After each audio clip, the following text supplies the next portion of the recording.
ఒకవైపు వాడివేడిగా సాగుతున్న పార్లమెంట్ శీతాకాల సమావేశాలు, మరోవైపు హాట్ అంశాలపై మోదీ పొలిటికల్ విందు. ఇలా ఢిల్లీలో పొలిటికల్ వెదర్ హీటెక్కింది.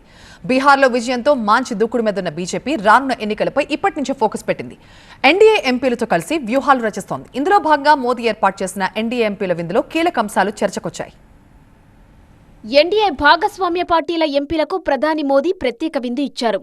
ఈ విందులో ఎంపీలకు ప్రధాని మోదీ కీలక సూచనలు చేశారు.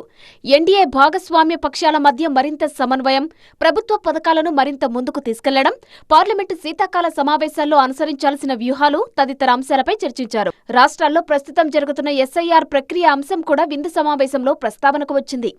ఎస్ఐఆర్పై ప్రతిపక్షాలు రాద్ధాంతం చేస్తున్నాయని, దాన్ని ఎలా తిప్పికొట్టాలో ఎంపీలకు దిశానిర్దేశం చేశారు. వచ్చే ఏడాది పశ్చిమ బెంగాల్ అసెంబ్లీ ఎన్నికలు జరగనున్నాయి.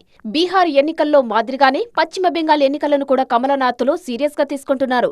4వ అధికారంలోకి రావాలని మమతా బెనర్జీ ప్రయత్నిస్తుంటే, ఈసారి ఎలాగైనా అధికారం చేజిక్కించుకోవాలని కాషాయ పార్టీ ఉవ్విళ్లూరుతోంది. బెంగాల్తో పాటు తమిళనాడు, అసోంలో త్వరలో జరగనున్న అసెంబ్లీ ఎన్నికల సన్నాహాల కోసం అనుసరించాల్సిన వ్యూహంపై కూడా ఎన్డీఏ ఎంపీలతో చర్చించారు.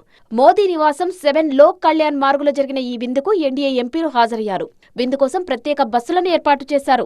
అలాగే సొంత కార్లలో పార్లమెంటు నుంచి నేరుగా డ్రైవ్ చేసుకోవడానికి అవకాశం సైతం ఇచ్చారు. విందులో 50కి పైగా టేబుల్స్ ఏర్పాటు చేశారు.